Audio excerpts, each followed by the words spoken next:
तो ये कहानी कुछ ऐसे दोस्तों की है जिनके पास खास किस्म की ताकत थी। ये कह लें वो आधे इंसान और आधे वेयरवुल्फ भेड़िए में बदल सकते थे। तो कहानी शुरू होती है। हम दो दोस्तों को देखते हैं जो एक बार को चलाया करते थे, पर तभी इनके पास एक अनजान आदमी आता है जिसने अपना चेहरा काले कपड़े से ढका हुआ था और वहाँ पर जो लड़की थी उससे कुछ पहेलियाँ पूछने लगता है। पर जो वहाँ उस लड़की का दोस्त था वो इसको मना करता है। ऐसा करने से वो इनके सामने एक सिल्वर बुलेट गोली रखता है और कहता है कि मैं यहाँ पर एक खास किस्म का बॉक्स लेने आया हूँ। तो एक खास लकड़ी से बना हुआ है और उसके ऊपर एक निशान भी है। उस बॉक्स के अंदर डार्क स्पिरिट, एक काली दुनिया की आत्मा डीमन कैद है। ये सुनकर वहाँ बार में जितने भी लोग थे सभी उस पर हमला कर देते हैं और वेयरवुल्फ भेड़ियों में बदल जाते हैं। और यहाँ बार में जो लड़की थी वो बॉक्स लेकर पीछे के रास्ते से भागने लगती है। वो नहीं चाहती थी कि वो काली दुनिया की बुरी शक्ति, जो एक खतरनाक किस्म का डीमन है, वो दोबारा से आजाद होकर इस दुनिया में आए।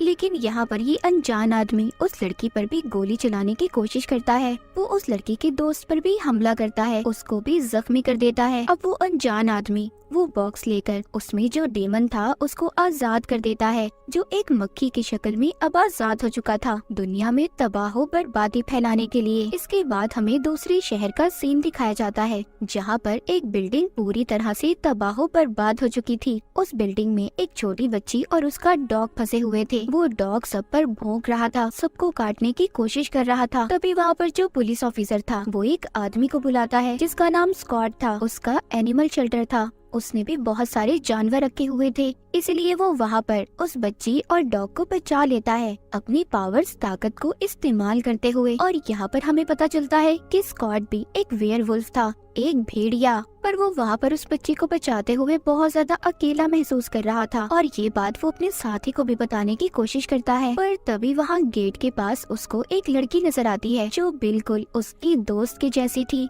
जिसकी 15 साल पहले मौत हो चुकी थी। और उसको स्कॉट बहुत पसंद करता था। स्कॉट जब वापस मुड़कर देखता है तो वो लड़की गायब हो गई थी। स्कॉट ये सब कुछ देखकर डर गया था और सोचता है कि ऐसा कैसे हो सकता है, मेरी दोस्त तो एलिसन 15 साल पहले मर चुकी थी, तो फिर मुझे कौन सी लड़की नजर आ रही है। इसके बाद ये अपने शेल्टर को बंद कर वापस जाने वाला था। तभी पीछे से एलिसन के डैड आते हैं जिन्होंने स्कॉट को डरा दिया था। वो यहाँ पर एलिसन के बारे में ही स्कॉट को बताने आए थे क्योंकि कुछ दिन से उन्हें भी एलिसन नजर आ रही थी। उसके डैड उससे पूछते हैं क्या तुम्हें भी ऐसा लगता है कि एलिसन जिंदा है। स्कॉट ये सब सुन तो रहा था पर उसको ऐसा नहीं लगता था कि 15 साल बाद दोबारा से एलिसन जिंदा हो सकती है, क्योंकि स्कॉट के हाथों में ही एलिसन की जान गई थी। पर एलिसन के डैड को न जाने क्यों लगता था कि उनकी बेटी अभी भी जिंदा है और उनके सपनों में आती है, जो बार बार बार्डो बार्डो नाम पुकार रही थी। बार्डो का मतलब था एक ऐसी स्टेज जो जिंदगी और मौत के दरमियान की हो। मतलब कि उनकी बेटी एक ऐसी जगह फंस गई है जहाँ से अब वो वापस आना चाहती है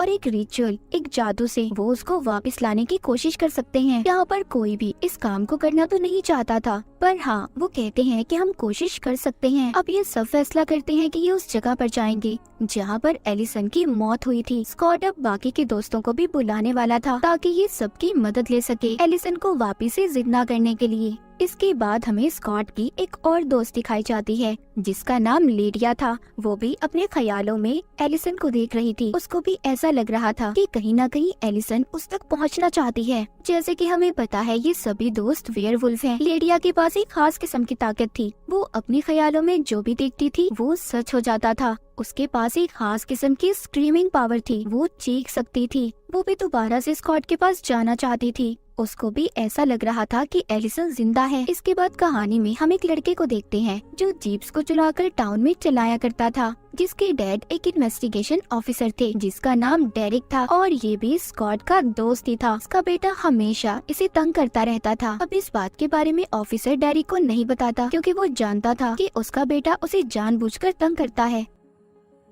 जंगल में एक जगह पर आग लग गई थी। वो आग किसी तेल और पेट्रोल की वजह से नहीं लगी थी और इसी बात के बारे में पुलिस डेरिक की मदद ले रहे थे। पर डेरिक को ये बात पता थी कि जंगल में आग उसके बेटे ने लगाई है और इस बात के बारे में वो अब पुलिस की मदद करता है, इस केस में भी और अपने बेटे को सबक सिखाने के लिए भी। इसके बाद हमें आगे दिखाया जाता है डेरिक अब अपने बेटे के पास पहुंच गया था और उसकी जीप को अपने हाथों से पंचर कर देता है अपने बड़े बड़े नाखूनों से। और यहाँ पर डेरिक भी एक वेयरवुल्फ था। डेरिक घर लाकर अपने बेटे को बहुत डांटता है और उसे कहता है कि तुम्हें ऐसी हरकतें नहीं करनी चाहिए। यहाँ पर जो डेरिक का बेटा था वो अपने आप को अलग ही महसूस करता था, क्योंकि उसके अंदर ऐसी ताकत नहीं थी कि वो वेयरवुल्फ में बदल सके। इसलिए वो ये समझता था कि वो अपनी फैमिली से बिल्कुल अलग है और यही सोचकर गुस्से में अपने कमरे में चला जाता है। डेरिक के दिमाग में कहीं न कहीं ये सोच थी उसका बेटा भी शायद कभी वेयरवुल्फ बन सके। डेरिक जब दोबारा से अपने बेटे के कमरे में जाता है तो देखता है उसका बेटा कमरे में नहीं था, वो दोबारा से जंगलों में चला गया था। ये देखकर डेरिक को गुस्सा तो बहुत आया था, पर वो कुछ भी नहीं कर पाता। दूसरी तरफ हम लिडिया को देखते हैं जो अब स्कॉट के पास आ गई थी। ये दोनों उसी जगह पर जाते हैं जहाँ पर एलिसन की मौत हुई थी और वहाँ से मिट्टी इकट्ठा करते हैं, क्योंकि उस जादू के लिए ये बात जरूरी थी। ये दोनों बहुत सालों बाद मिले थे। लिडिया स्कॉट से मिलकर बहुत खुश होती है, जिसके बाद स्कॉट इसको अपने घर पर ले आया था, पर इसने उस जादू के बारे में अपनी मॉम को कुछ भी नहीं बताया था। यहीं पर एलिसन के डैड स्कॉट को एक तलवार भी दिखाते हैं जिस पर एलिसन का खून लगा हुआ था, और यहीं पर लिडिया वो सारी ड्राइंग्स भी दिखाती है जो उसने अपने ख्यालों में देखी थी। तभी इनका यहाँ पर एक और दोस्त आता है जो उस ड्राइंग को ठीक कर रहा था, मगर उसे देखकर सब लोग परेशान हो गए थे कि वो यहाँ पर क्यों आया है। लेकिन इसको यहाँ पर लिडिया ने बुलाया था ताकि उनकी मदद कर सके। पर वो दोस्त सारी ड्राइंग्स को मिलाकर एक कटा हुआ पेड़ बना देता है जिसके बीच में बार्डो लिखा हुआ था। पर उस पेड़ को देखकर स्कॉट बहुत ज्यादा डर गया था, क्योंकि यही वो पेड़ था जिससे सारी परेशानियाँ शुरू हुई थी। अब फिर से इन्होंने इस पेड़ को जंगल में ढूंढना था। स्कॉट और लिडिया इस पेड़ को ढूंढने के लिए निकल पड़ते हैं और वो अपनी एक और दोस्त को बुला लेते हैं जो अक्सर अपना ज्यादा वक्त जंगलों में गुजारा करती थी। लिडिया की ये दोस्त भी एक वेयरवुल्फ थी। वो पहले जो भेड़िया बनी हुई थी फिर इंसान में बदलकर जब लिडिया की कॉल सुनती है, जिसके बाद वो जंगल में चली गई थी उनकी मदद करने के लिए। लिडिया अपनी दोस्त से मिलकर बहुत खुश थी, जिसके बाद वो जंगल में उस पेड़ को ढूंढने लगते हैं। सभी यही चाहते थे कि एलिसन वापिस से दोबारा जिंदा हो जाए। जब ये यहाँ पर उस कटे हुए पेड़ को ढूंढ रहे थे तभी स्कॉट को यहाँ पर महसूस होता है कि शायद उनका कोई पीछा कर रहा है। और जब स्कॉट देखता है तो यहाँ पर डेरिक का बेटा था जो अब तक इनका पीछा कर रहा था। डेरिक के बेटे के बारे में लिडिया की दोस्त जानती थी। वो बताती है कि ये अक्सर यहाँ पर जंगलों में घूमता रहता है और इसको जंगल का एक एक रास्ता मालूम है और इसी को उस कटे हुए पेड़ के बारे में भी पता होगा। ये हमारी मदद कर सकता है। अब डेरिक के बेटे की मदद लेकर ये उस कटे हुए पेड़ को ढूंढने लगते हैं। वो कटा हुआ पेड़ मिल चुका था कि अब सभी दोस्त मिलकर उस पर जादू करने वाले थे। जो उनके पास मिट्टी थी और वो तलवार, पर यहाँ पर वो डेरिक के बेटे को जाने का कहते हैं क्योंकि वो इस जादू में उसे शामिल नहीं करना चाहते थे। और जाते हुए उसे ये भी कहते हैं कि ये बात तुम अपने डैड को बिल्कुल भी नहीं बताओगे। यहाँ पर जैसे ही ये लोग अपना जादू शुरू करते हैं वो तलवार हवा में उड़कर उस पेड़ के अंदर चली जाती है और वहाँ पर बहुत तेज हवाएं चलने लगी थी, मगर कुछ देर के बाद सब कुछ थम सा जाता है, जिसके बाद ये लोग समझ रहे थे कि कुछ भी नहीं हुआ और ये जादू उनसे नहीं होगा। वो सब के सब यहाँ से जाने वाले थे। स्कॉट जाते हुए थोड़ा सा उदास था क्योंकि वो एलिसन को दोबारा से हासिल करना चाहता था। अब जैसे ही वो जा रहा था तभी वो कटे हुए पेड़ पर अजीब सी रोशनी चमकने लगती है। उस पेड़ के बीचों बीच एलिसन लेटी हुई थी जो बेहोशी की हालत में थी। सब उसको अब हॉस्पिटल लेकर जा रहे थे। सब काफी ज्यादा हैरान थे कि एलिसन 15 साल बाद दोबारा से कैसे दुनिया में आ सकती है। उसको लेकर जाता है तो वहाँ पर उसकी मॉम देखकर कहती है कि ये तो बिल्कुल एलिसन जैसी लड़की है। उसकी मॉम कहती है कि ऐसा कैसे हो सकता है, एलिसन तो मर चुकी थी। पर स्कॉट की मॉम को जादू रिचुअल के बारे में कुछ भी नहीं पता था, लेकिन स्कॉट तो सिर्फ कोशिश कर रहा था एलिसन को वापस से लाने के लिए। पर यहाँ पर सिर्फ एलिसन वापस नहीं आई थी। वो जो हमने मक्खी की शक्ल में डीमन को देखा था वो भी इस कटे हुए पेड़ के अंदर चला जाता है और अपनी असल शक्ल में आ जाता है, जो कि एक बहुत ही खतरनाक खौफनाक डीमन था और अपनी तलवार को उठाकर बहुत जोर से चिल्ला रहा था कि वो दुनिया में तबाह बर्बादी फैलाने आया है और वो खास तौर पर यहाँ पर स्कॉट से बदला लेने आया था। क्योंकि स्कॉट की वजह से ही इस डीमन को उस लकड़ी के बॉक्स में कैद कर दिया गया था। उधर एलिसन हॉस्पिटल में थी, उसको होश आ गया था मगर उसको कुछ भी समझ नहीं आ रहा था। एलिसन की यादें कुछ वक्त पहले की तो नहीं आई थी वापस, पर उसके दिमाग में वो यादें चल रही थी जहाँ पर वो अपने सभी दोस्तों को अपना दुश्मन मान रही थी। वो अब यहाँ हॉस्पिटल से भागने की कोशिश करती है। उसको ये लग रहा था कि वो अभी भी एक हंटर शिकारी है और वो डेरिक को मारना चाहती है जो कि एक भेड़िया है। इसके रास्ते में जो भी आ रहा था ये उसको मार रही थी। वो स्कॉट पर भी हमला कर देती है। तभी उसके डैड वहाँ पर आते हैं और पूछते हैं ये क्या है, क्या मेरी बेटी वाकई वापस आ गई है? स्कॉट कहता है हाँ। एलिसन की डैड स्कॉट को पकड़कर पूछते हैं क्या वाकई मैंने जिसे देखा वो मेरी बेटी थी? एलिसन के डैड का जो दोस्त था वो कहता है एलिसन तो वापस आ चुकी है पर उससे भी ज्यादा और भी बहुत कुछ बुरा हुआ है। वो आत्मा, वो डीमन भी वापस आ गया है जिसको कई साल पहले हमने एक बॉक्स में कैद किया था। ये बात सुनकर सब लोग परेशान हो गए थे। वहीं पर हम डीमन आत्मा को देखते हैं जो कि जेल में था। वहाँ पर कोई भी नहीं था, सिर्फ एक पुलिस ऑफिसर के अलावा। वो डीमन पुलिस ऑफिसर को अपने पास बुलाता है और उसे मार देता है। उसकी सारी ताकतों को उस डीमन ने अपने अंदर खींच लिया था। बाकी जितने भी पुलिस ऑफिसर थे सब जंगल में इन्वेस्टिगेशन करने गए थे क्योंकि दोबारा से वहाँ पर आग लग गई थी। थोड़ी ही देर बाद पुलिस स्टेशन में लिडिया और उसका एक दोस्त आ गए थे जो उस पुलिस ऑफिसर की लाश देखकर ये समझ रहे थे कि इसे कहीं ना कहीं एलिसन ने मारा होगा। जिसके बाद ये वहीं पर इन्वेस्टिगेशन करने लगते हैं। उधर एलिसन अपने बंकर में थी जो कि उसकी एक खुफिया जगह थी। वो वहाँ पर अपने सारे हथियारों को इकट्ठा कर रही थी, लेकिन तभी उसको वहाँ पर एक आवाज सुनाई देती है उसी डीमन की जो उसको अपने काबू में करने की कोशिश कर रहा था। वो डीमन एलिसन के दिमाग में ये डाल रहा था कि स्कॉट और डेरिक ने तुम्हारी सारी फैमिली को मार दिया है और उसकी माँ का रूप लेकर उसे इन सब बातों में उलझाने की कोशिश कर रहा था। एलिसन कहीं न कहीं ये जानती थी कि उसकी माँ की मौत हो चुकी है, पर फिर भी वो उस डीमन की बातों में आ जाती है और स्कॉट और डेरिक को मारने के लिए तैयार थी। अब एलिसन यहाँ पर डेरिक का पीछा करते हुए स्कूल तक आ गई थी जहाँ पर स्कूल में एक मैच हो रहा था और डेरिक कोच से बात करने के लिए आया था। कोच यहाँ पर सब बच्चों को डांट रहा था और सबसे ये कह रहा था कि प्लीज प्रैक्टिस करो, मुझे जीत चाहिए। डेरिक यहाँ पर कोच से ये कहने आया था कि उसके बेटे को भी खेलने का मौका दें। कोच ये तो नहीं जानता था कि डेरिक कौन है और उसका बेटा कौन है, पर फिर भी कोच मान जाता है और कहता है मैं तुम्हारे बेटे को सिर्फ 4 मिनट ही दूंगा खेलने के लिए। पर इसी प्रैक्टिस के दौरान डेरिक के बेटे के पाँव में चोट लग गई थी। तभी डेरिक अपने बेटे को एक कमरे में ले आता है और उसे कहता है कि खुद को हील करना सीखो, खुद को ठीक करो, तुम एक वेयरवुल्फ हो। डेरिक को अभी भी अपने बेटे के बारे में यही लग रहा था कि वो भी उसकी तरह ही एक वेयरवुल्फ है और वो खुद ही अपने आप को ठीक कर लेगा। तभी यहाँ पर एलिसन आ जाती है जो डेरिक पर हमला कर देती है। डेरिक यहाँ से अपने बेटे को भागने का कहता है क्योंकि उसके पाँव में चोट लगी हुई थी। डेरिक जब उसके हमले से बचने की कोशिश करता है तो वो देखता है ये तो एलिसन थी, मगर वो ये देखकर बहुत ज्यादा हैरान था कि वो इतने सालों बाद कैसे जिंदा हो सकती है। पर यहाँ पर एलिसन बार बार डेरिक पर हमला कर रही थी और आखिरकार उसका एक तीर डेरिक की गर्दन में लग जाता है। डेरिक की गर्दन से बहुत ज्यादा खून बह रहा था, लेकिन यहाँ पर डेरिक के वही 2 दोस्त आ गए थे जो हमने कहानी के शुरू में बार में देखे थे। स्कॉट भी यहाँ पर अपने दोस्तों के साथ आ गया था डेरिक की जान बचाने के लिए।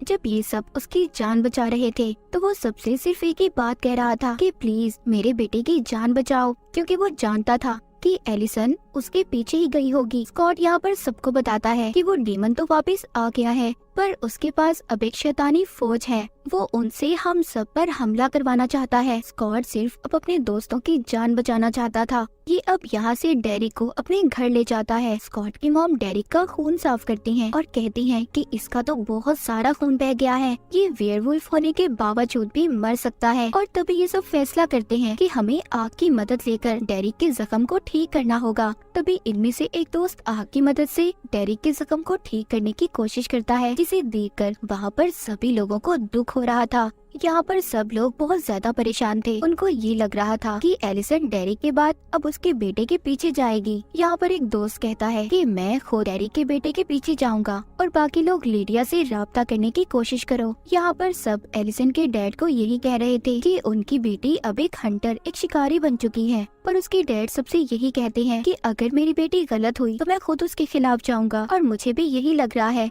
कि वो हमारा सिर्फ एक इल्यूजन है, एक भरम है, एलिसन जिंदा नहीं है। पर स्कॉट यहाँ पर अपनी मॉम से ये कहकर जाता है कि एलिसन अगर असल है, जिंदा है, तो मैं उसे दोबारा अपनी जिंदगी में लाऊंगा। और ये कहकर अपनी मॉम को चला जाता है। वहीं पर एलिसन के डैड को वही आदमी बताता है जिसने डेरिक के जख्म को ठीक किया था कि मुझे लगता है कि कहीं ना कहीं ये उस डीमन की चाल भी हो सकती है जो एलिसन की शक्ल में किसी ताकत को हमारे बीच में भेजकर हम सबको मारना चाहता है। और शायद वो आपकी असल बेटी नहीं है क्योंकि वो 15 साल के एक लड़के को मारने के पीछे पड़ी है। ये सब बातें सुनकर एलिसन के डैड कहते हैं कि अगर मेरी बेटी असल नहीं है तो मैं खुद उसके खिलाफ जाऊंगा और मैं किसी बच्चे को ऐसे मरने नहीं दे सकता। उधर जंगल में दिखाया जाता है जहाँ पर पुलिस ऑफिसर्स इन्वेस्टिगेशन कर रहे थे। वहीं पर उस डीमन की शैतानी फौज हमला कर देती है और सबको वहाँ से एक एक करके गायब कर रहे थे। तभी वहाँ पर जो इन सब के बीच में एक ऑफिसर था, वो भी एक वेयरवुल्फ था, उसके पास भी आग की ताकत थी। वो वहाँ पर सबको अपने दोस्तों को बचाने की कोशिश कर रहा था। उधर एलिसन डेरिक के बेटे के पीछे थी जो अब अपनी गाड़ियों की दुकान में आ गया था। तभी वहाँ पर 2 गाड़ियों में बहुत ही बड़ा धमाका होता है और ये सब एलिसन ही कर रही थी डेरिक के बेटे को मारने के लिए। यहाँ पर डेरिक का बेटा अपने आप को बचाने की भी कोशिश कर रहा था पर वो बेचारा नाकाम रहता है। लेकिन तब तक वहाँ पर स्कॉट आ जाता है जो अब खुद एलिसन के हाथों से मरना चाहता था। वो तैयार था, वो खास किस्म का तीर खाने के लिए, भेड़ियों को मारने के लिए इस्तेमाल होता है। वो वहाँ पर साथ साथ डेरिक के बेटे को भी बचा रहा था और एलिसन को भी समझाने की कोशिश करता है कि देखो तुम जो कर रही हो गलत है, ये तुम कोई शिकारी नहीं हो। इन सब में डेरिक के बेटे को काफी चोट लगी थी। स्कॉट यहाँ पर उसे कहता है तुम खुद को हील करो, तुम ठीक कर सकते हो खुद को, तुम एक वेयरवुल्फ हो। स्कॉट यहाँ पर उसे अपनी ताकत दिखाते हुए उसके अंदर का भेड़िया जगा रहा था। स्कॉट डेरिक के बेटे को अपने साथ लेकर उसकी जान बचाकर जंगल की तरफ भाग रहा था ताकि वो एलिसन के हाथों से बच पाए। एलिसन बिल्कुल पागल हो चुकी थी। वो हर हथियार का इस्तेमाल कर डेरिक के बेटे और स्कॉट को मारना चाहती थी। स्कॉट यहाँ पर ये फैसला करता है, वो डेरिक के बेटे को कहता है कि मैं यहाँ पर एलिसन का ध्यान भटकाने की कोशिश करूँगा और इसी दौरान तुम यहाँ से भाग जाना। अब डेरिक का बेटा तो यहाँ से भाग गया था। रास्ते में उसको एक ऑफिसर भी मिल जाता है जो उसकी जान बचाकर उसे घर छोड़ने के लिए तैयार था। उधर जंगल में स्कॉट बार बार एलिसन को समझाने की कोशिश कर रहा था कि मैं तुमसे बहुत प्यार करता हूँ और तुम और मैं कोई दुश्मन नहीं है, मैं कोई बुरा इंसान नहीं हूँ, मैंने तुम्हारी फैमिली को नहीं मारा जिसको सोचकर तुम मुझे मारना चाहती हो। स्कॉट को जो तीर लगा था उससे वो बहुत ज्यादा कमजोर हो रहा था और शायद कुछ देर बाद उसकी मौत भी हो सकती थी। वहीं पर रास्ते में स्कॉट के दोस्त जो उसको बचाने आ रहे थे उन पर वो शैतानी फौज हमला कर देती है। अब एक एक कर स्कॉट के सभी दोस्त गायब हो रहे थे। यहाँ पर सिर्फ स्कॉट की एक दोस्त बच पाई थी। उधर स्कॉट जंगल में बहुत बुरी हालत में था, सुबह भी हो चुकी थी। एलिसन ने अभी भी हार नहीं मानी थी, वो स्कॉट पर लगातार हमले कर रही थी। स्कॉट खुद को जानबूझकर चाकू मरवा देता है और कहता है देखो अब तो मैं मरने वाला हूँ, अब तो मेरी बात सुन लो। वो अब भी एलिसन को समझाने की कोशिश कर रहा था, कहता है देखो मेरी बात को समझो, ना तुमने किसी को मारा है और ना मैंने किसी को मारा है। वो उसको याद करवाता है हमारा तो ये मिशन था कि हम उन लोगों के लिए लड़ेंगे जो खुद से नहीं लड़ सकते। हम देखते हैं एलिसन उसको एक जगह पर ले आई थी जहाँ पर अब कुछ घंटों बाद ही स्कॉट की मौत होने वाली थी क्योंकि उसकी हालत बहुत ज्यादा खराब हो चुकी थी। एलिसन को यहाँ पर अब याद आने लगा था कि कहीं ना कहीं उसकी यादों में स्कॉट शामिल था और बाकी सारे दोस्त भी उसको स्कॉट की मदद करनी चाहिए। और अब वो आग का इस्तेमाल करके स्कॉट की जान बचा लेती है। उसके जख्मों को उसने आग से ठीक कर दिया था। वहीं पर एलिसन के डैड स्कॉट स्कॉट की मॉम और बाकी लोग भी उनका पीछा करते हुए आ गए थे जहाँ पर एलिसन स्कॉट को लेकर आई थी। उस जगह पर भी बार बार वो डीमन एलिसन को अपने काबू में करने की कोशिश कर रहा था, पर एलिसन इस बार उसकी बातों में नहीं आई थी। उधर लिडिया जंगल में ये पता कर रही थी कि जितने भी पेड़ जले थे उन पेड़ों के जलने से एक ऐसी राख बनती थी जो आत्माओं को काबू करने के लिए इस्तेमाल होती थी। अब ये सब सिल्वर से बने हुए हथियार जमा करने की कोशिश करते हैं क्योंकि ये अब उस शैतानी फौज का सामना करने वाले थे। उनको सिर्फ सिल्वर के हथियारों से ही मारा जा सकता था। उधर लिडिया अब एक ग्राउंड में जाती है जहाँ पर मैच चल रहा था और वो देखती है उसके चारों तरफ काले रंग की राख बिछाई हुई थी क्योंकि ये कोई बैरियर नहीं था, ये तो दूसरी दुनिया में जाने का रास्ता था। इस बारे में लिडिया को भी कुछ खास पता नहीं था, मगर फिर भी वो उस लाइन को मिटा नहीं पा रही थी। तभी वहाँ पर एक अनजान आदमी आता है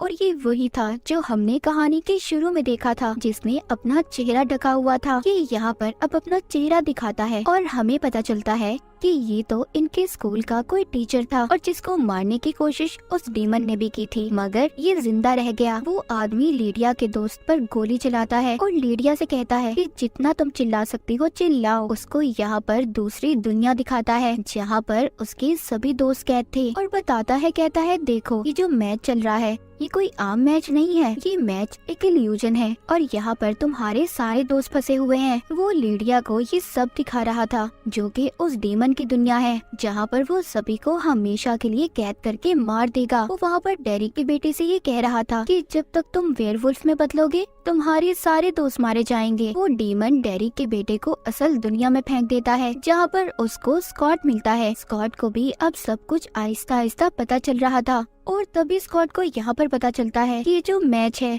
उसे हर हालत में जीतना होगा, जिससे ये उस डीमन तक पहुंचकर उसे हरा सकते हैं। ये सब लोग ये ग्राउंड सब इल्यूजन था जो उस डीमन ने बनाया हुआ था। स्कॉट अब कोच के पास जाता है और उसे कहता है कि प्लीज मुझे मैच खेलने दो, मैंने हर हालत में ये मैच जीतना है। कोच कहता है सॉरी मैं तुम्हें इसकी इजाजत नहीं दे सकता, तुम इतने बड़े हो, ये तो बच्चों का मैच है। पर यहाँ पर कोच की टीम हार रही थी। ऐसा देखते ही कोच अब स्कॉट को खेलने की इजाजत दे देता है। कोच को भी हर हालत में जीतना था, चाहे वो बेईमानी करके ही क्यों न जीतता। स्कॉट और डेरिक के बेटे ने इस मैच को जीत लिया था। वहीं पर एलिसन भी आ गई थी जो अपने डैड से मिलना चाहती थी, लेकिन यहाँ पर उसका एक दोस्त उसका गला पकड़ लेता है। उसको अभी भी लग रहा था कि एलिसन कोई असल नहीं है, एक भरम है जो उस डीमन ने पैदा किया है, मगर एलिसन के डैड उसको ऐसा करने से रोक रहे थे। वो उसकी तरफ एक चाकू फेंकते हैं। वो चाकू एक खास किस्म का था जिससे भेड़ियों को कंट्रोल किया जाता था। अब एलिसन अपने डैड के पास आती है, वो अपने डैड के गले लगती है। उसके डैड ये समझ गए थे कि एलिसन उनकी असल बेटी है।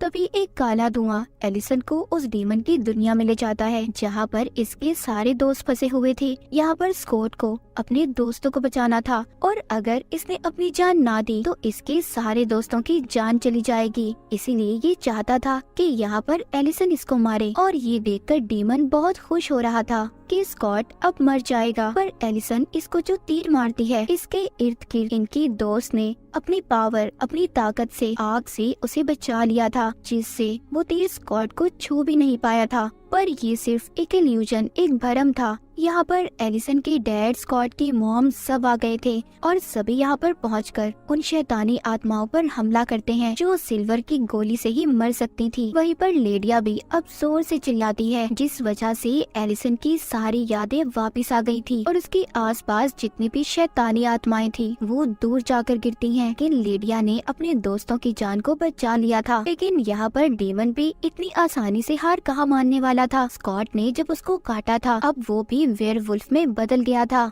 यहाँ पर डेरिक और उसका बेटा उस डीमन को पकड़ लेते हैं। स्कॉट भी इसमें उनकी मदद कर रहा था। ये इस डीमन को उसी कटे हुए पेड़ पर लाकर उसे जलाने की कोशिश करते हैं जिससे वो कभी वापस दोबारा से ना आ सके। मगर यहाँ पर डेरिक को ये लग रहा था कि इस डीमन को आसानी से मारा नहीं जा सकता, इसीलिए वो यहाँ पर ये सोचता है कि स्कॉट एक अल्फा है और वो यहाँ पर सब अपने दोस्तों को बचा सकता है। इसीलिए डेरिक ये फैसला करता है कि वो इस डीमन के साथ जलकर अपनी जान दे देगा और वो जाते हुए स्कॉट से ये भी कहता है कि मेरा बेटा अब एक वेयरवुल्फ बन गया है तुम्हें इसका ख्याल रखना होगा। स्कॉट को दूर फेंकता है और खुद उस डीमन के साथ जलने लगता है। डेरिक ने अपने दोस्तों को बचाने की खातिर उस डीमन के साथ जलकर अपनी जान दे दी थी। उसका बेटा अभी भी इसी सदमे में था कि उसके डैड उसकी आंखों के सामने जिंदा जलकर मर गए। आखिर में हमें दिखाया जाता है कि सब लोग डेरिक के घर पर जमा थे, जो डेरिक को याद कर रहे थे। स्कॉट सबसे कह रहा था कि डेरिक उसके भाइयों की तरह था और वो ये भी कहता है कि डेरिक का बेटा अब उसके साथ रहेगा। स्कॉट अब डेरिक के बेटे को अपने साथ अपने घर पर ले आया था और वो उसको अपने एनिमल शेल्टर में भी लेकर जाता है, जहाँ पर वो इसके लिए एक डॉग पसंद करता है और अपने लिए भी। आखिरकार स्कॉट ने इतनी ज्यादा मुश्किलों के बाद एलिसन को हासिल कर लिया था। अब वो यहाँ पर एलिसन के साथ अपनी नई जिंदगी को शुरू करने वाला था। एलिसन और स्कॉट दोनों मिल चुके थे। उधर दूसरी तरफ हमें दिखाया जाता है वही अनजान आदमी। उसकी भी तो कहानी अभी बाकी है। वो इतनी आसानी से कहाँ जान छोड़ने वाला था। उसको खुफिया एजेंट अपने साथ उठाकर ले जाते हैं। वो सबको चिल्लाकर यही बता रहा था कि यहाँ पर जो बच्चे रहते हैं वो वेयरवुल्फ हैं। उनके पास खास किस्म की पावर्स, ताकतें हैं और मैं इन सबको रोकना चाहता हूँ, इन्हें सबक सिखाना चाहता हूँ। पर वहाँ पर जो एजेंट में एक डॉक्टर था, वो कहता है ठीक है, तुम कहते रहो, कभी न कभी तो दुनिया तुम्हारा यकीन कर लेगी। और ये शायद स्कॉट और उसके दोस्तों के बारे में सब जानता था। खैर ये उस आदमी को अपने साथ ले जाते हैं और इसी के साथ टीन वुल्फ की ये कहानी यहीं पर खत्म हो जाती है।